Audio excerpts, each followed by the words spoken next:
This is just a sample of the audiobook. To get the complete audiobook, access the link posted in the first comment. Preface. My project this summer is to get you to vote for George Bush. My father's declaration, made one June day in 2004 as we were driving into town, did not surprise me. I was back in Indiana for my annual visit, and my dad and I had spent every day since my arrival wrangling over American politics.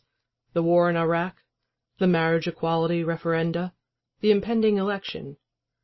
Raised conservative, I had slowly slid to the left as my dad drifted further right, but that divergence ended up drawing us closer together. Political debate became the secret language of our relationship, the way we conveyed love, respect, disagreement, and admiration. So there was nothing extraordinary about an evening spent debating politics. Yet I remember every contour of that particular conversation. The conviction in my dad's voice, the soft hum of traffic, the breeze stirring the Ohio Valley's stagnant summer air, because of what he did next. He turned on the radio. Our conversation was replaced with the sound of the Rush Limbaugh show, and then the Sean Hannity show. Wherever we went that summer, the radio offered up a steady stream of conservative talk. I found it both grating and captivating, a heady mix of personality and passion and politics. During ad breaks, we feasted on each segment's arguments and insights, dissecting the surprisingly wide variety of philosophies and logics and illogics at play. In addition to engaging from my own adversarial perspective, I observed my dad's response as a sympathetic listener.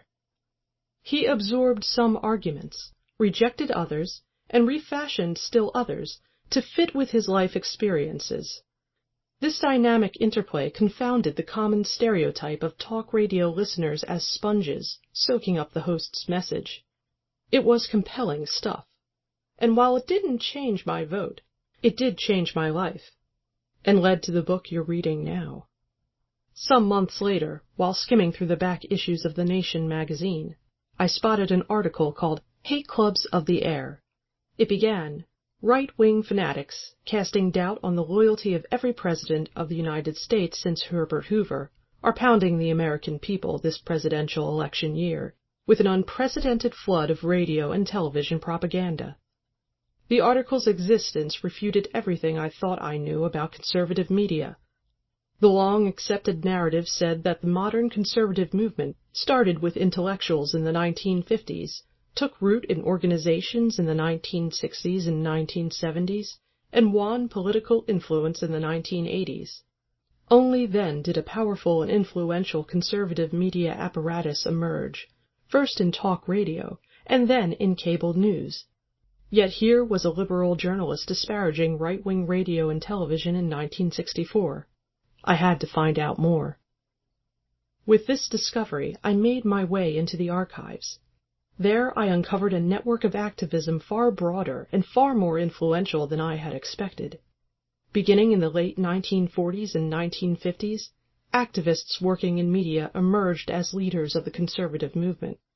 Not only did they start an array of media enterprises, publishing houses, radio programs, magazines, book clubs, television shows, they built the movement. They coordinated rallies, founded organizations, ran political campaigns, and mobilized voters. From the archives they emerged as a distinct group that I call media activists, men and women, but mostly men, whose primary sites of activism were the media institutions they founded. While they disagreed profoundly on tactics and strategy, they shared a belief that political change stemmed not just from ideas, but from the proper expression and diffusion of those ideas through ideological media sources.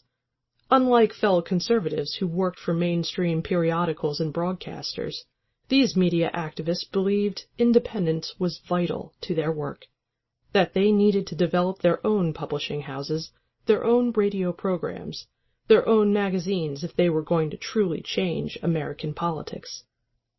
This idea of conservative media activism no doubt resonates with anyone who has followed U.S. politics in the past few decades.